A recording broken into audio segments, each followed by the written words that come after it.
పరలోకము పరలోకము పరలోకము, ఆ లోకము నీకోసమే అని వాక్యం చెప్తుంటారు కదా. అది ఎలా ఉంటుందో ఎప్పుడైనా ఆశ కలిగిందో లేదో నాకైతే తెలియదు. పరలోక రాజ్యం చూడాలని ఆశ నీకు ఎప్పుడైనా కలిగిందో లేదో నాకైతే తెలియదు.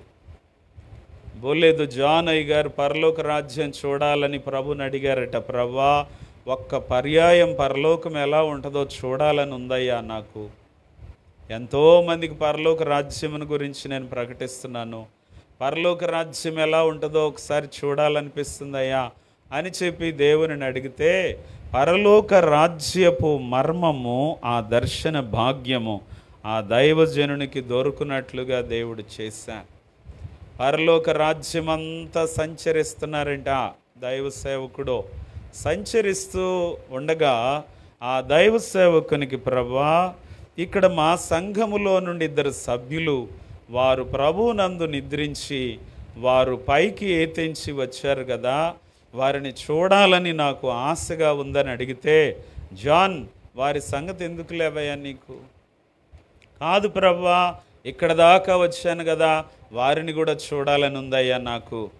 చూడండి, దేవదూతకు ఆజ్ఞాపించినప్పుడు దూత వచ్చి మైమరువును తొడిగించి పరలోకపు చివరి భాగములో ఒక క్రింది భాగములోనికి తీసుకొని వెళితే అక్కడ తక్కువ వెలుతురున్న చోట ఇరుకులో ఉన్నారంట వారిద్దరు కూడా.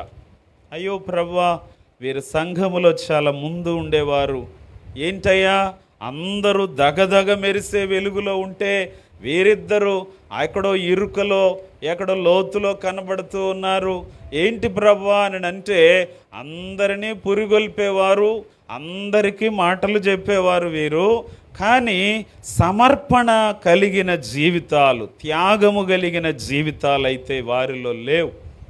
అందరినీ సమర్పణ చేయమని ప్రోత్సహించేవారు, అందరినీ త్యాగం చేయమని ప్రోత్సహించేవారు, వీరు మాత్రం ప్రభువుకి ఇచ్చుటలో కొరచ మనస్సు ప్రదర్శిస్తూ ఉండేవారు.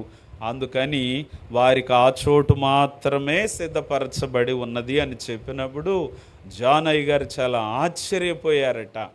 కనుక ప్రియులరా, భక్తి చేస్తున్నాం, పరలోక రాజ్యం ఎలా ఉంటుందో దాని మర్మమును మనం తెలుసుకోవాలి. నీవెక్కి వెళ్ళావా పరలోకానికి? లేదు కదా. కానీ పరలోకమునకు ఎక్కి వెళ్ళిన ఆత్మవశుడైన యోహాను ఉన్నది ఉన్నట్లుగా సిద్ధపరిచాడు, ఉన్నది ఉన్నట్లుగా సిద్ధపరిచాడు. ఏంటి ఆ మర్మాలు? చక్కగా అధ్యాయం పదే పదే చదువుకోండి, ఏమేమున్నాయి పరలోకములో బాగా అర్థమవుతుంది. 1 సింహాసనం ఉన్నది, 2 సింహాసనం మీద ఆసీనుడైన వానిని చూశాడు. ఎలా కనబడ్డాడు ఆ సింహాసనం మీద? దృష్టికి సూర్యకాంత పద్మరాగములను పోలినవాడు, మరకతము వలె ప్రకాశించే మేఘధనస్సు సింహాసనమును ఆవరించి ఉన్నది. 24 సింహాసనములు ఉన్నాయి ఆ సింహాసనం చుట్టూ. ఆ 24 సింహాసనముల మీద 24 పెద్దలు ఆసీనులై ఉన్నారు. వారు తెల్లని వస్త్రాలు ధరించారు, వారి తలల మీద సువర్ణ కిరీటములు పెట్టుకొని ఉండుట చూశాడట. చూడండి, ప్రభువు కూర్చుండిన ఆ సింహాసనంలో నుండి మెరుపులు, ధ్వనులు, ఉరుములు బయలుదేరుచూ ఉండుట చూశాడు. అంతేకాదు, ఆ సింహాసనము ఎదుట 7 దీపములు అనగా దేవుని 7 ఆత్మలు ప్రజ్వరిల్లుటను చూశాడు. అలాగే స్ఫటికము వంటి గాజు సముద్రమును చూశాడు. అలాగునే 4 జీవులను చూశాడు. అంతేనా? జాగ్రత్తగా గమనం చేద్దాం ప్రియులరా. యెషయా గ్రంథం 6వ అధ్యాయములో గమనిస్తే అత్యున్నత సింహాసనం అంటాడు భక్తుడు. ప్రభువు ఆసీనుడై ఉండుట నేను చూశాను అంటాడు. ఆయన చొక్కాయి అంచులు దేవాలయపు అంచులను నిండుకొని ఉన్నది అని.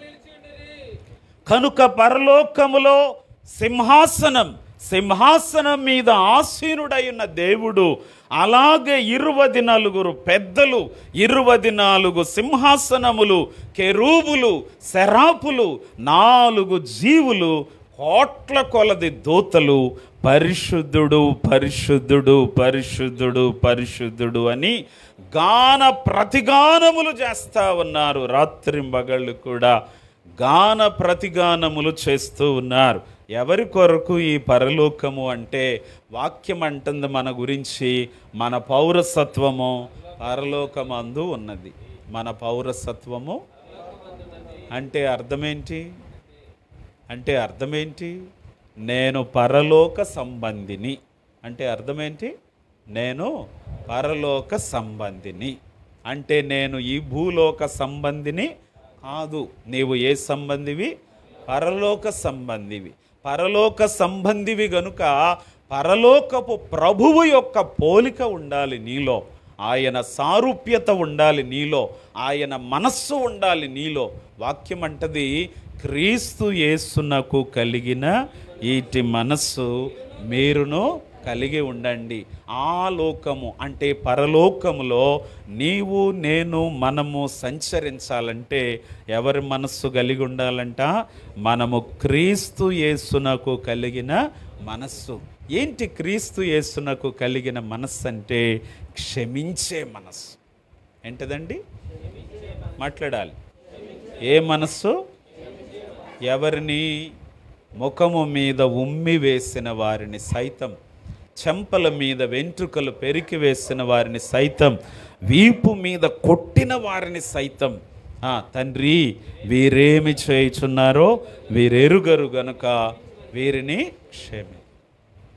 క్రీస్తు యేసు యొక్క మనస్సు క్షమించే మనస్సు. ఆ మనస్సు మనలో లేకపోతే ఆ వైభవముతో కూడిన పరలోకములో చోటు పోగొట్టుకుంటాం. ఆ వైభవముతో కూడిన పరలోకములో ఆ చోటు దక్కించుకోలేం. ప్రియులరా, పరిశుద్ధ స్థలములో అనగా పరలోకములో నీవు నేను మనము ప్రవేశించాలంటే ప్రథమ అర్హత పరిశుద్ధత. ఏంటదండి? పరిశుద్ధత, హోలీనెస్. మొదటి అర్హత పరిశుద్ధత. అందుకే అక్కడ కెరూబులు సెరాపులు పరిశుద్ధుడు పరిశుద్ధుడు పరిశుద్ధుడు పరిశుద్ధుడని గాన ప్రతిగానములు చేస్తున్నారంట. వారు గాన ప్రతిగానములు చేస్తుంటే గడప కమ్ముల పునాదులు అదురుచు ఉన్నాయంట. కనుక పరిశుద్ధుడు పరిశుద్ధుడు పరిశుద్ధుడు పరిశుద్ధుడు అని గాన ప్రతిగానములు చేస్తున్న ఆ స్థలము నీదే. అందుకే యేసుప్రభువారు అన్నారు, మీ కొరకు నేను స్థలము సిద్ధపరచ వెళ్ళుచున్నాను. నేనుండు స్థలములో మీరును ఉండులాగున మరలా వచ్చి నా యొద్ద ఉండుటకు మిమ్మును బిగ్గరగా చప్పట్లు కూడా. పరలోకములో చేరను రండి, పరమానందము పొందను రండి. పరలోకములో చేరను రండి, పరమానందము పొందను రండి. పరలోకములో పాపము లేదుగా, పాపము లేదుగా, నిరంతరము పరమానందమే. నిరంతరము పరమానందమే.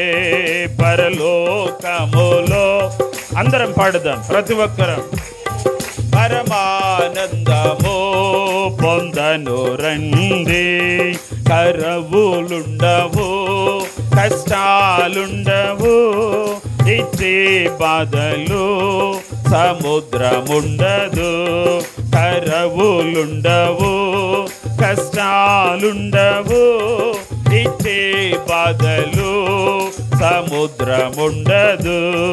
మరణమే లేదు దుఃఖమే లేదు, మరణమే లేదు దుఃఖమే. నిరంతరము పరమానందమే. నిరంతరము పరమానందమే. పరలోకములో పరమానందము పొందను రండి. ప్రియులరా, ఇట్టి వైభవము కలిగిన ఈ పరలోకము నుండి తనను తాను హెచ్చించుకొనిన లూసిఫర్ పడద్రోయబడ్డాడు. పడద్రోయబడినటువంటి లూసిఫర్ తన దూతలు కూడా వాయుమండలములో సంచారం చేస్తూ ఉన్నారు. కారణం ఏంటి అంటే, ఎప్పుడైతే ఆ ప్రధాన దూత పడద్రోయబడ్డాడో భూమి నిరాకారముగా శూన్యముగా మార్చేశాడు దేవుడు.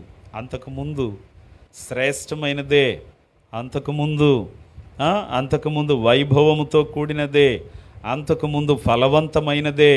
కానీ ఈ ప్రధాన దూత పడద్రోయబడిన తరువాత భూమి నిరాకారముగా శూన్యముగా మారిపోయింది.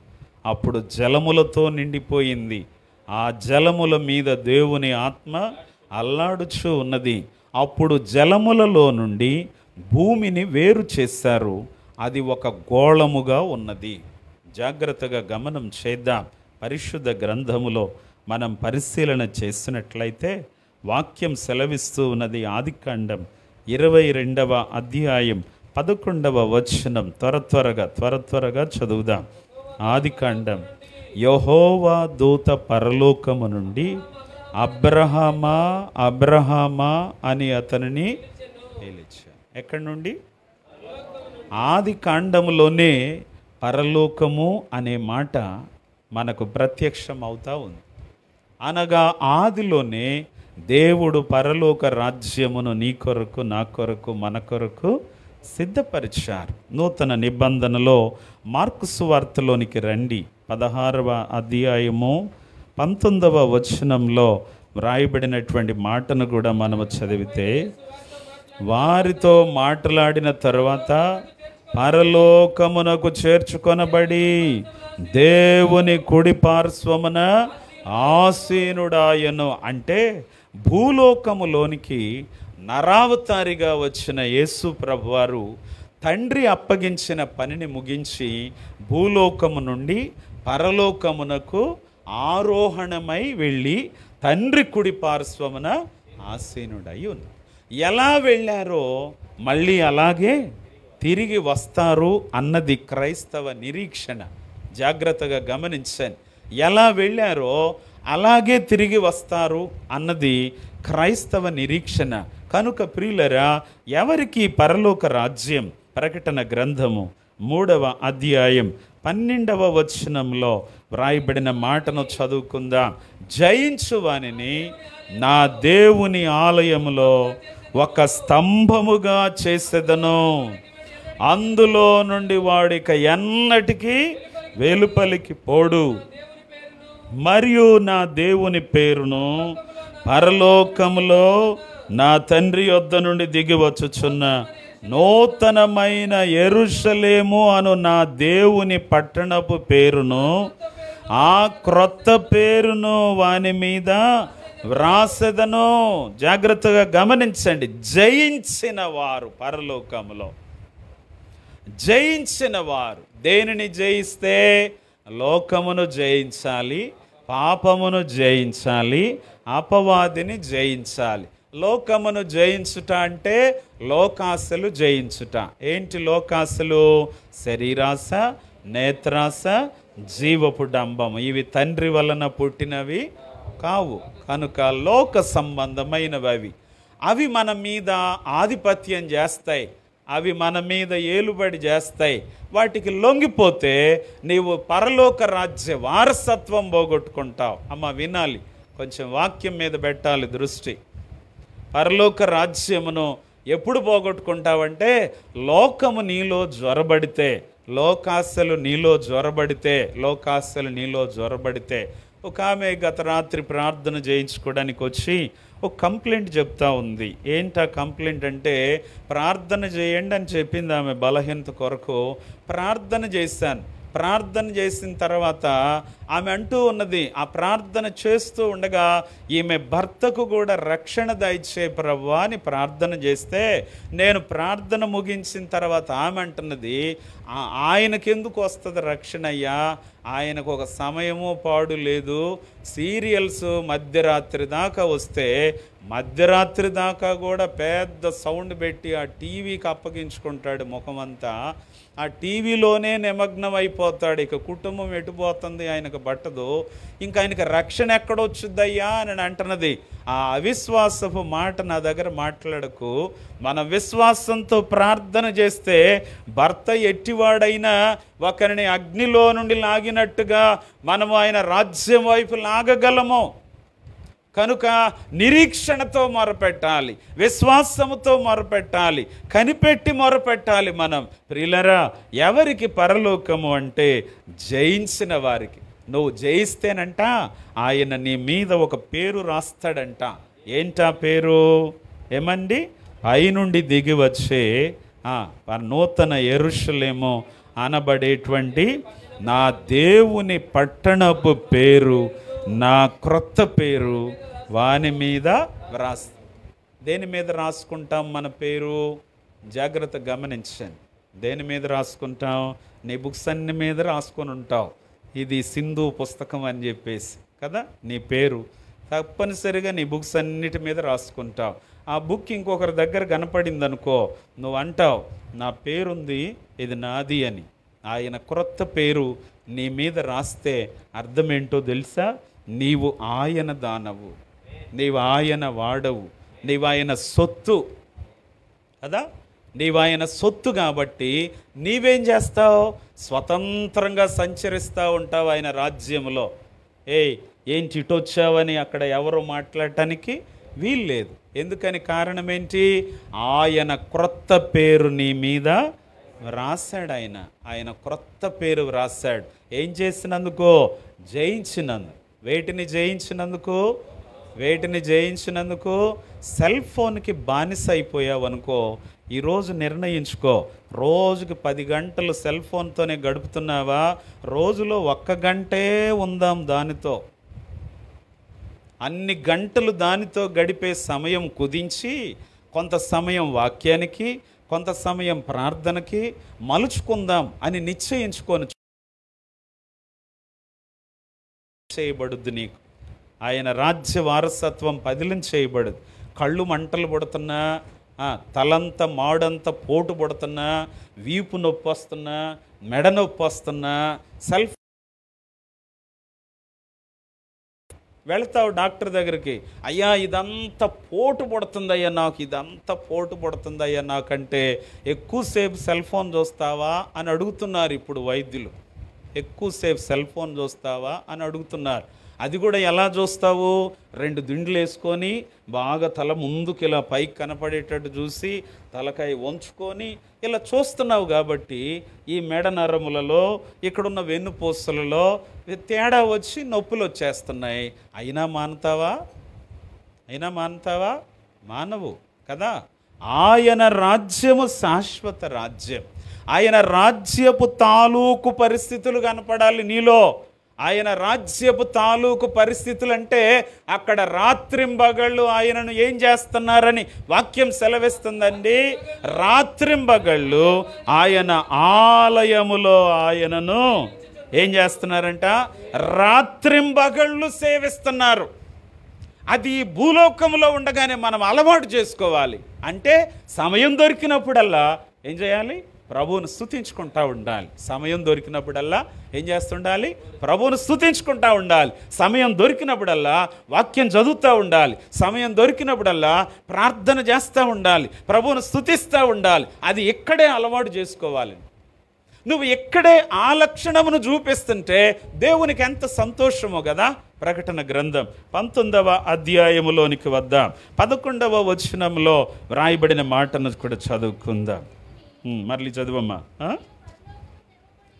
మరియు పరలోకము తెరవబడి ఉండుట చూచితిని. అప్పుడు ఇదిగో తెల్లని గుర్రం ఒకటి కనబడెను. దాని మీద కూర్చుండి ఉన్నవాడు నమ్మకమైన వాడును సత్యవంతుడును అను నామము గలవాడు. బిగ్గరగా చప్పట్లు కొడుదా అందరం బిగ్గర. పరలోకం తెరవబడటం చూశాను నేను అంటున్నాడు. ఆ తెరవబడిన పరలోకములో ఒక తెల్లని గుర్రమును చూశానంటున్నాడు.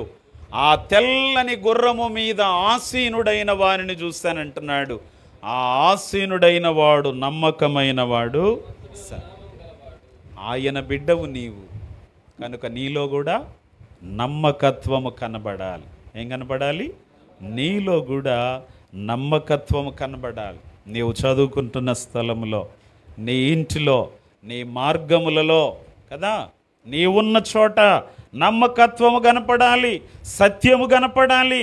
కనుక పరలోక రాజ్యము ఎవరి కొరకు అంటే దేవుని చేత సృష్టింపబడిన మానవుల కొరకు. మరి నరకం ఎవరి కొరకు? ఏమండి, నరకం ఎవరి కొరకు అంటే అపవాదికిని వాని దూతలకు అని వాక్యం స్పష్టంగా చెప్తా ఉంది. ఏమండి, నరకము మానవుల కొరకు కాదు కదా. పరలోకమేమో మానవుల కొరకు, నరకమేమో అపవాదికిని వాని దూతలకు సిద్ధపరిచాడు దేవుడు. కానీ ఎవరైతే అపవాది త్రోవలో నడుస్తున్నారో, ఎవరైతే అపవాది ఇచ్ఛలు నెరవేర్చుకుంటున్నారో, ఎవరైతే అపవాది సంఖ్యలలో బంధింపబడి ఉన్నారో వారు కూడా అపవాది వెంటబడి ఎక్కడికి పోతున్నారు? నరకానికి వెళ్ళిపోతున్నారు. కారణం వారి యొద్ద రక్షణ లేదు, కారణం వారి యొద్ద పరిశుద్ధత లేదు, కారణం వారి యొద్ద బాప్తిస్మం లేదు, కారణం వారు ప్రభువు ముద్ర లేని వారిగా ఉంటున్నారు. ఎన్ని వర్తమానాలు వింటున్నా, ఎంత వాక్యం వింటున్నా, హృదయములో దేవునికి చోటివ్వని ప్రతి ఒక్కడు కూడా అపవాది సంబంధే. అపవాది సంబంధులు కొరకు కానే కాదు. ఎందుకంటే నేనుండు స్థలములో మీరుండాలి అన్నారు యేసు ప్రభు వారు. నేనుండు స్థలములో మీరుండాలి. ఎక్కడున్నారు ఆయన? అత్యున్నతమైన సింహాసనము మీద ఆసీనుడై ఉన్నారు. బిగ్గరగా చప్పట్లు కొడుతూ ప్రభు హల్లెలూయా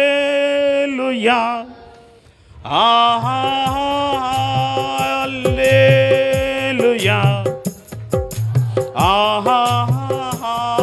హల్లెలూయా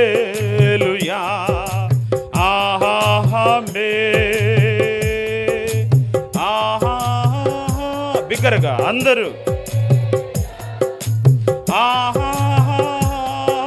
హల్లెలూయా హల్లెలూయా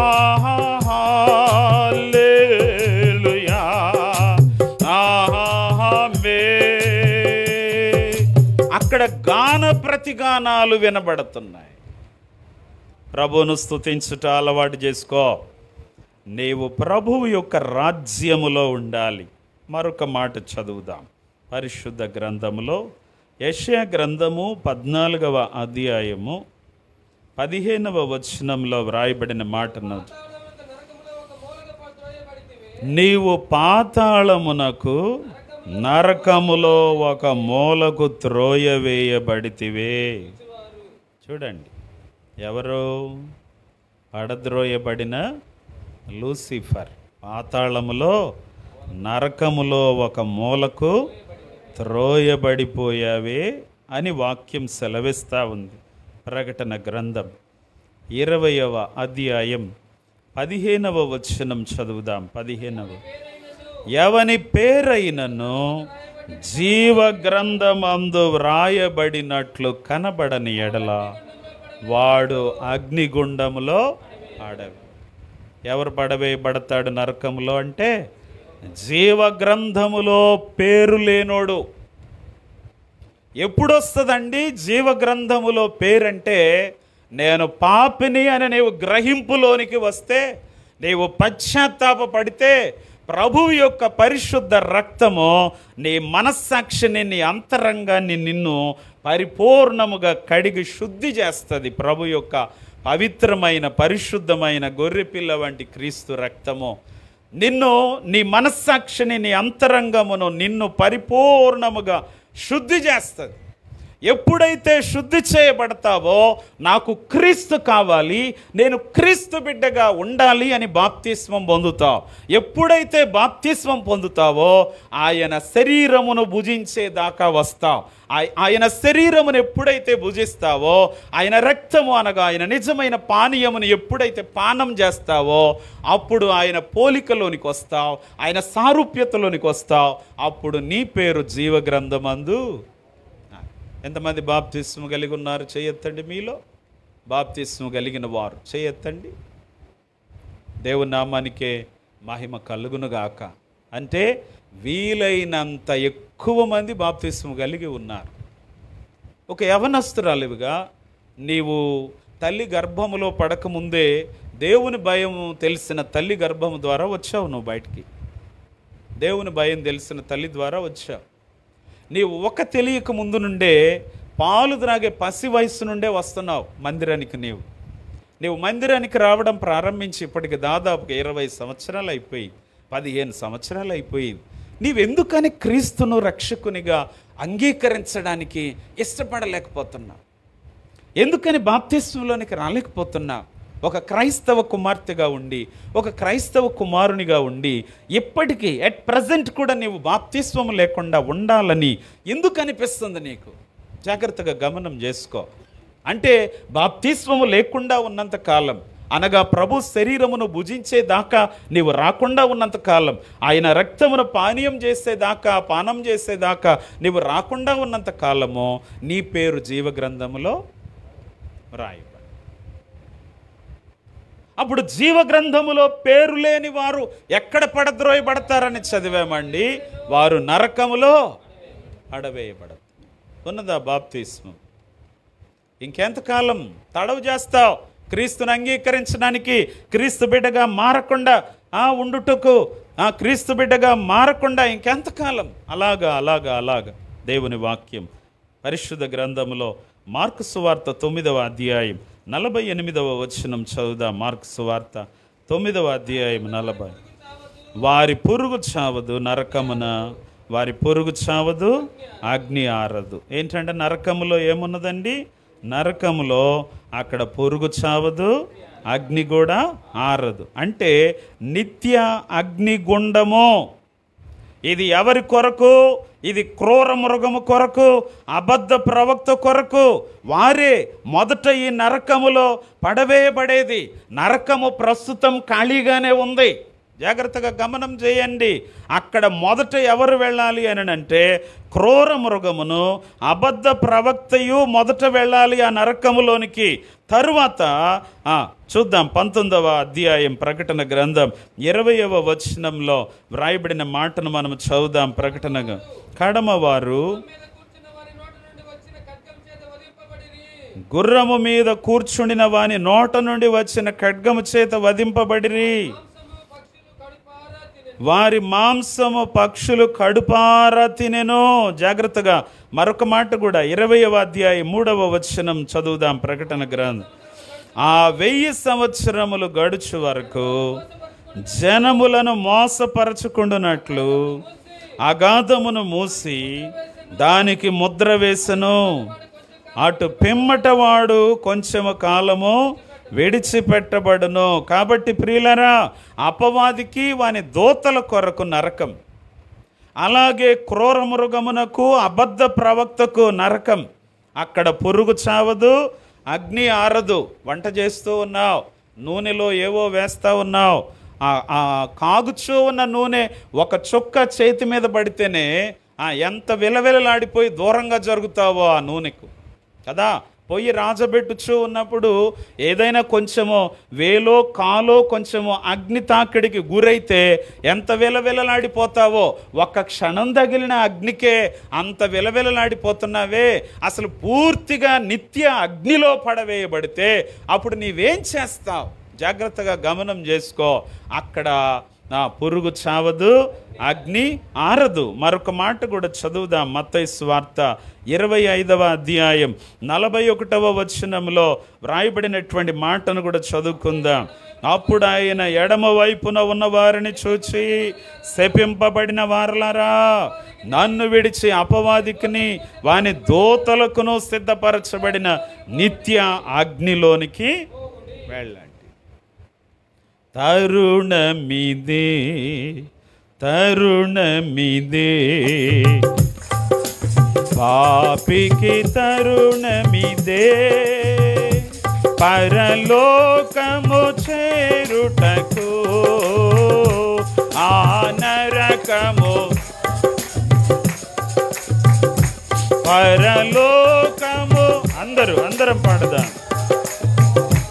ఆ నరకము తాపుటకు తరుణమిదే, తరుణమిదే, పాపికి తరుణమిదే. నీ ఆయువు, నీ బ్రతుకును ఆలోచించుము, నీ ఆయువు, నీ బ్రతుకును ఆలోచించుము, నీ పాప ఫలితమెప్పుడు బహు భయంకర నరకమయా. నీ పాప ఫలితమెప్పుడు బహు భయంకర నరకమయా. తరుణమిదే, తరుణమిదే, పాపికి పరలోకములో చేర్చబడడానికి తరుణమో. కృపకాలం ముగిసిపోయిన తర్వాత, కృపకాలం గడిచిపోయిన తర్వాత నేను రక్షణ పొందుతానయ్యా అని నువ్వు ముందుకొచ్చినా ఉపయోగం ఉండదు, రక్షణ దొరకదు. నాకు ఇప్పుడు క్రీస్తు కావాలయ్యా అని నీవెంత పారుకులాడినా నీకు రక్షణ దొరకదు. ఇది కృపకాలం. ఈ కృపాయుగంలో నీకు ఉచితంగా ఇవ్వబడుతుంది రక్షణ, ఉచితంగా ఇవ్వబడుతుంది. ఈ కృపకాలములోనే నీవు రక్షణలోనికి రావాలి, నీవు బాప్తిస్మములోనికి రావాలి, నువ్వు ప్రభు శరీరమును భుజించడానికి రావాలి, నువ్వు ప్రభు శరీరమును భుజించి ఆయన రక్తమును, ఆయన నిజమైన పానీయమును పానము చేయడానికి రావాలి. అలాగే ఆయన పోలికలోనికి రావాలి, ఆయన సారూప్యతలోనికి రావాలి. ఈ కృపాయుగం ముగిసిపోతే, ఈ కృపకాలం గడిచిపోతే నీవు ఎంత ప్రయత్నం చేసినా అప్పుడు పడే శ్రమలు తాళలేక ఇప్పుడు కావాలి రక్షణ నాకని నువ్వు ఎంత ప్రయత్నం చేసినా రక్షణ నీకు రానే రాదు. ఇప్పుడు ఈ కృపాయుగములో నీకు రక్షణ ఉచితంగా ఉంది సహోదరుడా. నీవు స్పాంటేనియస్గా ఎస్ నా క్రీస్తు కావాలని ముందుకు వస్తే, పేతురు భక్తుడు ప్రసంగిస్తే ప్రసంగ విన్నవాళ్ళు వినిన వెంటనే 3000 మంది ముందుకు వచ్చారు. ఎందుకు? బాప్తిస్మం కావాలి, ఇప్పుడే కావాలి మాకు బాప్తిస్మం. వాక్యం విన్నారు ఇలాగా, ఇప్పుడే కావాలి మాకు బాప్తిస్మం. 5000 మంది వాక్యం విన్నారు, వినిన వెంటనే మాకు ఇప్పుడే కావాలి బాప్తిస్మం. ఏమండి, జాగ్రత్తగా గమనించుకుంటున్నారా? జాగ్రత్తగా గమనించుకుంటున్నారా? ఎన్ని విశ్రాంతి దినాల నుండి వస్తున్నావు మందిరానికి? ఆ అపవాదికిని వాని దూతలకు సిద్ధపరిచిన నిత్యాగ్నిలోకి నువ్వు పోకూడదని దైవ సేవకుల యొక్క ప్రయాస. ఈ లోకంలో ఈ దైవ సేవకుల యొక్క ప్రయాస ఎందుకంటే నిత్య అగ్ని నుండి నిన్ను తప్పించి ఆ నిత్య సింహాసనమున్న, ఆ నిత్య సంతోషమున్న పరలోకపు పట్టణమునకు నిన్ను వారసునిగా చేయడానికి సువార్త. ఎంతకాలం వాయిదాలు వేస్తావు? ఎంతకాలము దేవుడిచ్చిన తరుణాలు పోగొట్టుకుంటావు? మరొక మాట మనము చదువుదాం. పరిశుద్ధ గ్రంథములో కొరింథీ పత్రిక 2వ పత్రిక 12వ అధ్యాయం 2వ వచనంలో వ్రాయబడినటువంటి మాటను, ఒక మనుష్యుని నేను ఎరుగుదును, అతడు 14 సంవత్సరముల క్రిందట 3వ ఆకాశమునకు, పరలోకమును గురించి విన్నావు, కొద్ది మాటలే చెప్పాను నేను. నరకమును గురించి విన్నావు, కొద్ది మాటలే చూపించాను. ఇప్పుడు ఆకాశమును గురించి చదువుతూ ఉన్నాం. పౌలు భక్తుడు రాస్తున్నాడు, 3వ ఆకాశమునకు కొనిపోబడ్డాను. ఎన్నో ఆకాశము? మూడవ ఆకాశమునకు కొనిపోబడ్డాను. మూడవ ఆకాశము అన్నాడంటే ఏమాయి మూడవ ఆకాశం అన్నాడంటే మొదటి ఆకాశం ఉందనేగా, రెండవ ఆకాశం ఉందనేగా, అవి దాటిన తర్వాతే మూడవ ఆకాశం ఉందనే కదా అర్థము. మూడవ ఆకాశమునకు కొనిపోబడ్డాడంటే మొదటి ఆకాశం అనగా ఈ భూమి మీద నుండి 500 కిలోమీటర్ల దూరం వరకు గాలి విస్తరించి ఉన్న ఆకాశం, వాయువు విస్తరించి ఉన్న భాగం 500 కిలోమీటర్ల ఎత్తు వరకు ఉన్నది మొదటి ఆకాశం. దీనినే వాయుమండలం అంటారు. ఏమంటారు? అక్కడ సంచరిస్తున్నాడు ఎవడు? వాడు పడద్రోయబడినటువంటి ప్రధాన దూతయు అతని దూతలను ఆ వాయుమండలములో సంచరిస్తూ భూలోకములో ఉన్న దేవుని బిడ్డలుగా బ్రతకడానికి నిశ్చయించుకున్న వారి మీద వాడు టార్గెట్ చేసి త్రోవ తప్పిస్తున్నాడు. నేను పోగొట్టుకున్న దగ్గరికి నువ్వెందుకు పోవాలి, మనిద్దరం కట్టగట్టుకొని ఆ అడుగులేని పాతాళానికి పోదామని వాడు అనేకులను తిప్పుకుంటున్నాడు వాడి వైపు. ప్రియ సహోదరుడా, ప్రియ సహోదరి, వీధి సువార్త చెప్పినా, నీ ప్రాంతానికి వచ్చి సువార్త చెప్పినా, ఇంకో ప్రాంతానికి వచ్చి సువార్త చెప్పినా, నిన్ను ఆ నిత్య అగ్ని నుండి తప్పించి మహిమ కలిగిన రాజ్యములో నీకు స్థానము లభించున్నట్లు చేయడానికి ఈ రాజ్య సువార్త. ఎందుకంటే మహిమ కలిగిన చోట నిన్ను ఉంచడానికి రాజ్య సువార్త అంటే నీకు మేలు చేయడానికే. నువ్వెవరివైనా సరే, ఈ దినాలలో చాలామంది అంటున్నారు, మాకెందుకు చెప్తారు ఈ సువార్త, మాకేంటి అవసరం అని అంటే, అదిగో ఆ సలసలగాగే దగ్గర నిన్ను పునుగులు వేయించినట్టుగా వేయిస్తారా ఒకరోజు. అలాంటి చోట ఎందుకు నువ్వు పడటమో, నీకు చక్కటి ప్రత్యేకమైన వైభవంతో సౌఖ్యంతో కూడినటువంటి శాశ్వత రాజ్యం ఒకటి ఉంది. ఆ రాజ్యము వైపు నిన్ను నడిపించాలని జాగ్రత్తగా గమనం చేసుకో. భూమి త్రవ్వుతూ ఉన్నావు, భూమి త్రవ్వుతూ ఉంటే అకస్మాత్తుగా అక్కడ ఏదో నిధి కనపడింది. ఆ నిధి కనపడితే అదంతా ఎవడికి చెందకూడదు, అదంతా నా ఒక్కడికే చెందాలని ఏం చేస్తారు? శతవిధాల ప్రయత్నం చేసి ఎవరికి తెలియకుండా చేస్తారు. కానీ క్రైస్తవుడు ఏం చేస్తున్నాడంటే, ఇదిగో నేను సిద్ధపరిచే చోట మీరు ఉండాలని ఆయన అన్నాడు కాబట్టి అక్కడ ఆకలి ఉండదు, అక్కడ దప్పిక ఉండదు, సూర్యుని ఎండ ఉండదు, ఏ వడగాలి ఉండదు అక్కడ. అది సౌఖ్యము కలిగిన చోటు కనుక నేనే కాదు అందరినీ సిద్ధపరచాలి అక్కడికి. ఎందుకు తెస్తున్నారు? నీ వీధిలోకి సువార్త ఎందుకు తెస్తున్నారు? మీ ఊరిలోకి సువార్త ఎందుకు తెస్తున్నారు? నీ ఇంటికి ముందుకు సువార్త ఎందుకు తెస్తున్నారంటే, ఆ నిత్యాగ్ని తప్పించబడి యేసు ప్రభువుల వారు ఉండేటువంటి ఆ సౌఖ్యము కలిగిన చోట నువ్వు కూడా ఉంటే బాగుండని క్రైస్తవుడు ప్రేమ కలిగిన వాడు గనక, నేను ఒక్కడే ఉంటే ఏం బాగుండు, నా వాళ్ళందరూ కూడా అనగా ఈ భూలోకములో దేవుని స్వరూపముతో పోలికతో సృజింపబడిన అందరూ అక్కడ సౌఖ్యముగా ఉంటే బాగుండు అని. ఒక మంచి హోటల్లో భోజనానికి వెళ్ళావు, అక్కడ పదార్థం బాగుంటే నువ్వేం చెప్తావు? అక్కడ పదార్థం బాగుంటే బోల్డ్ మందికి చెప్తావు, అది అక్కడ భలే ఉంది, అక్కడ ఈ జాయింట్లు వేసారు, ఆ జాయింట్లు వేసారు, ఈ ఫ్రై వేసారు, ఆ ఫ్రై వేసారు, నేను తినలేకపోయాను, బోల్డ్ టేస్ట్గా ఉందని ఎంతమందికి చెప్తావు? నిన్ను అడిగారా చెప్పమని? నిన్ను అడిగారా? అయినా సరే నీకు అక్కడ బాగుంది కాబట్టి అనేక మందికి ఆ బాగున్న చోటికి బోండని చెప్తావు. ఎందుకు క్రైస్తవుడు సువార్త నీ వీధికి తెస్తున్నాడంటే, ఇదిగో సౌఖ్యము కలిగిన చోటు ఒకటి ఉంది.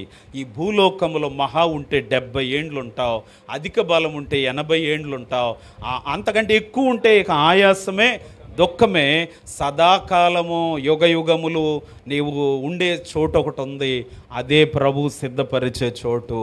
ఆయన ప్రేమ కలిగిన వాడు, ఆయన అందరికీ ప్రభు, ఆయన ఉన్న చోట నేనే కాదు ఇదిగో మీరు కూడా ఉంటే బాగుండు అని నీ మేలు కోరి సువార్త చెప్తే, సువార్త తీసుకొస్తే నువ్వు అంటావు నాకేం పని.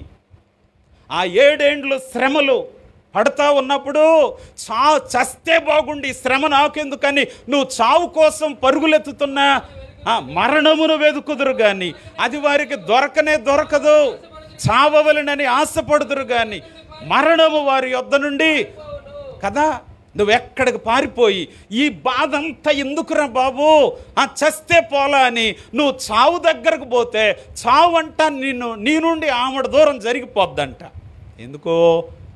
ఎందుకో ఇన్నేళ్ళు సువార్త చెప్తే నాకెందుకురా ఈ సువార్త అన్నావుగా, ఇప్పుడు పడతంటే అర్థం అవ్వాలిరా నీకు కదా, ఈ చెర పడతంటే అర్థం అవ్వాలి. సువార్త విన్నోడు రక్షింపబడ్డోడేమో సౌఖ్యము కలిగిన చోట ఆనందంతో గంతులు వేస్తూ ఉంటే వీడేమో శ్రమలు పడతా ఉంటాడు. కన్నులెత్తి ఆ ధనవంతుడు చూసినట్టుగా చూసి, ఊరే మా వీధిలో సువార్త చెప్పడానికి వచ్చినోడు కదా, ఈయనేంటి అక్కడ సౌఖ్యంగా ఉన్నాడు, అక్కడ ఆనందంతో గంతులేస్తున్నాడు, నేనేమో ఇక్కడ ఆ నూనెలో వేగిస్తున్నట్టుగా ఈ శ్రమలన్నీ నాకేంటి.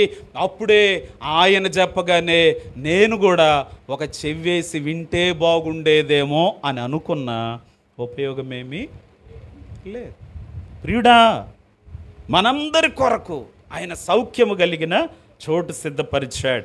మొదటి ఆకాశము 500 కిలోమీటర్లకు ఎత్తు ఉన్నది. యెషయా గ్రంథం 42వ అధ్యాయం, చాలా త్వరగా చదువుదాం. 42వ అధ్యాయం 5వ వచనంలో మనం చదివితే, ఆకాశములు సృజించి విశాలపరిచి, చూడండి, కనుక నా ప్రియ దేవుని బిడ్డలరా, ఇక్కడ ఆకాశ మండలమందున్న దురాత్మల సమూహం, ఆ దురాత్మల సమూహం సంచరిస్తున్న చోటు. రెండవది 2వ ఆకాశం, ఇది సూర్య చంద్ర నక్షత్రములు కలిగిన చోటు. భవిష్యత్తులో సంఘము ఎత్తబడి అక్కడ నిలబడే చోటు. అలాగే ప్రభువులకు ప్రభువు, రాజుల రాజు అక్కడికి వచ్చి మనలను ఆకర్షించుకునే చోటు. ఏ ఆకాశము? 2వ ఆకాశం. ఏమున్నది అక్కడ? సూర్యుడు, చంద్రుడు, నక్షత్రములు ఉన్నాయి. అలాగే 3వ ఆకాశం, దీనినే పరదైసు అంటారు. ఇది పరలోకానికి క్రింద లెవెల్లో ఒక కంపార్ట్మెంట్ అన్నమాట. ఇక ఆ పరదైసు దాటితే పరలోకం. ఆ పరదైసులో ఎవరు ఉంటారు అంటే, ప్రభువునందు మృతి పొందిన వారి ఆత్మలు పరదైసులో క్షేమముగా ఆయన రాకడ కొరకు ఎదురు చూస్తూ ఉంటారు. అందుకే ఆయన వస్తూ వారిని వెంటబెట్టుకొని వచ్చును అని వాక్యములో ఉన్నది. ఆయన 2వ రాకడలో వచ్చేటప్పుడు ఆయన యందుండి మృతి పొందిన వారిని ఆయన మొదట వారిని వెంటబెట్టుకొని వచ్చును. ఎక్కడున్నారు వాళ్ళు? ప్రభునందు నిద్రించిన వారందరూ పరదైసులో వారి ఆత్మలు సౌఖ్యముగా ఉన్నాయి. ప్రభునందు లేకుండా నిద్రిస్తే, ప్రభువును నమ్ముకోకుండా చనిపోతే వాళ్ళ ఆత్మలు పాతాళములో ఉన్నాయి. ఒక మానవునికి పరలోకము నరకం ఎలా ఉందో, ప్రభువును కలిగి చనిపోయిన వాళ్ళకేమో పరదైసు ఉంటుందంట. ప్రభువు లేకుండా చనిపోయిన వాళ్ళకి పాతాళము, దానిని బాటమ్లెస్ పిట్ అంటారు, అడుగులేని పాతాళం, అక్కడ యాతన కలిగిన చోటు అంటారు. అక్కడ ఉంటారు. ఎక్కడ నీ స్థానము?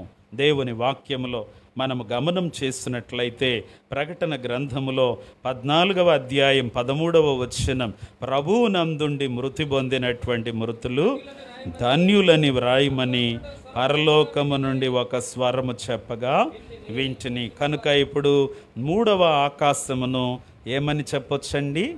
3వ ఆకాశమును ఏమని చెప్పొచ్చండి? పరదైసు అంటారు. ఏమంటారు? ఎవరుంటారు అక్కడ? కొంచెం ఈ విషయాలు తెలుసుకొని ఉంటే మంచిది ఒక విశ్వాసి.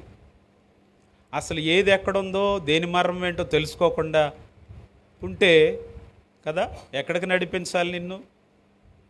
కనుక 3వ ఆకాశములో పరదైసు ఉన్నది ప్రియులరా.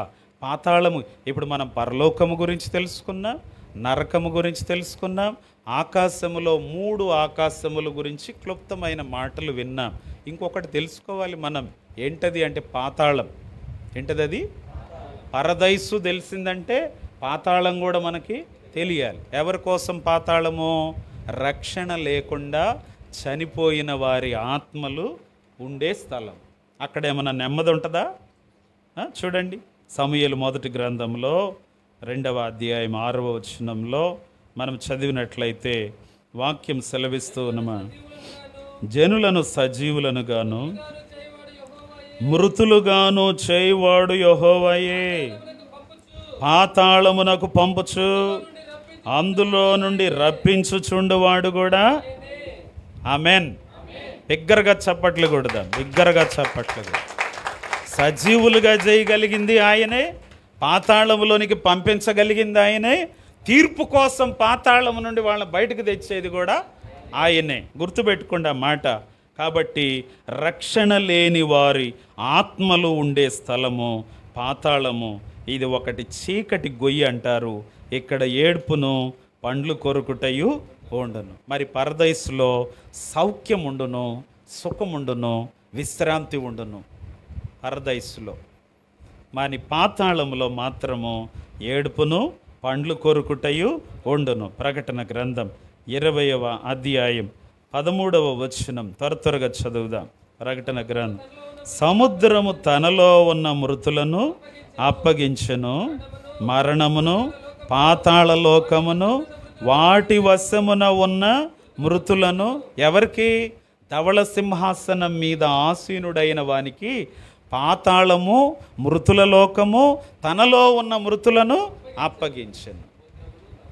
సముద్రము కూడా తనలో ఉన్న మృతులను అప్పగించెను. జాగ్రత్త గమనం చేద్దాం. కనుక ప్రియ దేవుని బిడ్డలారా, పాతాళము అడుగులేని పాతాళం. యెషయా గ్రంథం 5వ అధ్యాయం 14వ వచనం. ఇది భక్తిహీనుల కొరకు అమితముగా నోరు తెరుస్తుందంట. పాతాళము గొప్ప ఆశ పెట్టుకొని అపరిమితముగా తన నోరు తెరచుచున్నది.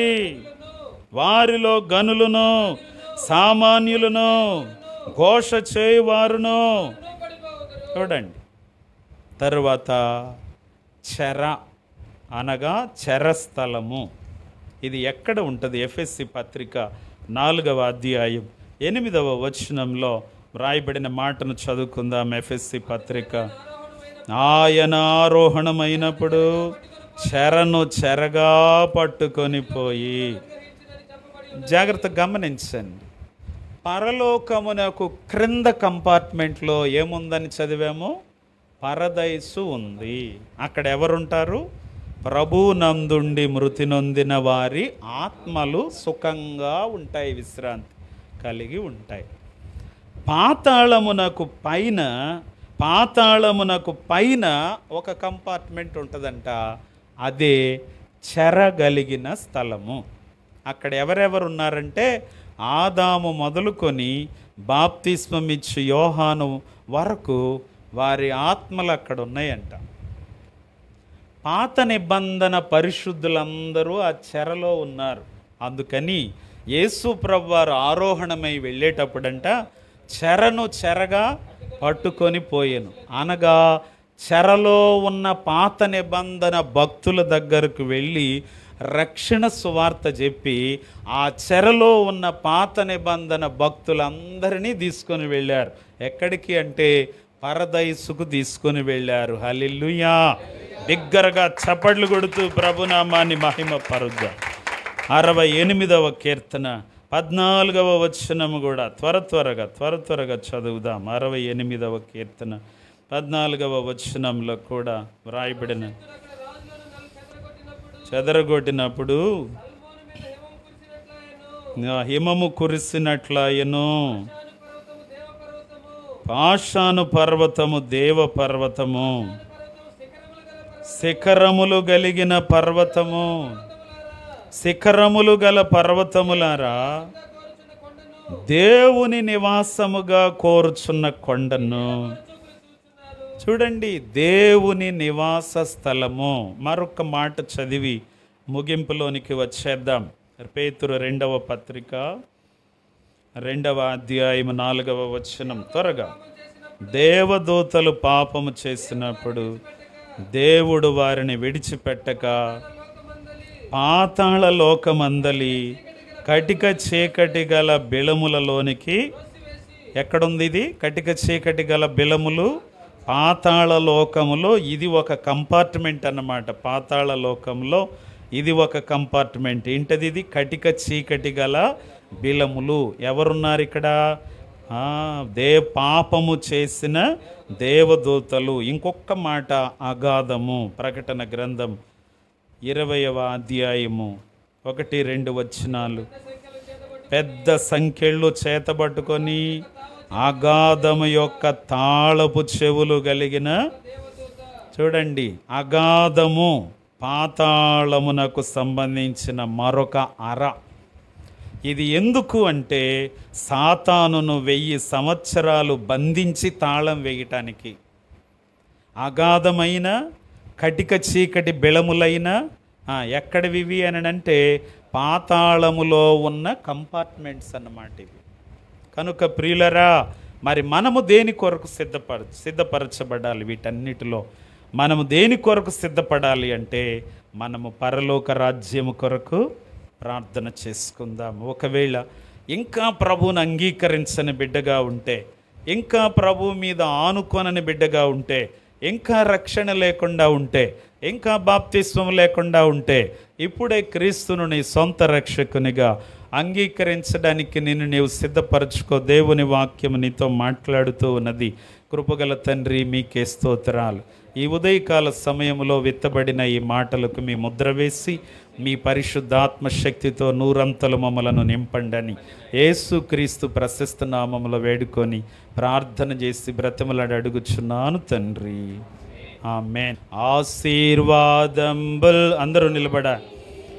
ఇదా వర్షింపచేయుమిసా ఆశతో నమ్మియున్నాము, నీ సత్య వాగ్దత్తము ఈ మీద కృమారించుము. క్రమార ప్రేమ వర్షంబుల్ కృమారించుము దేవా. మన తండ్రి అయిన దేవుని ప్రేమ, కుమారుడైన క్రీస్తు ప్రభు యొక్క కృప, పరిశుద్ధ ఆత్మని యొక్క అన్యోన్య సహవాసం ఇప్పుడు ఎల్లప్పుడూ సదాకాలం యుగయుగములు సర్వయుగములు మనందరికీ తోడని నడిపించి కాపాడి రక్షించునుగాక. ఆమేన్. అందరికీ హృదయపూర్వక వందనాలండి.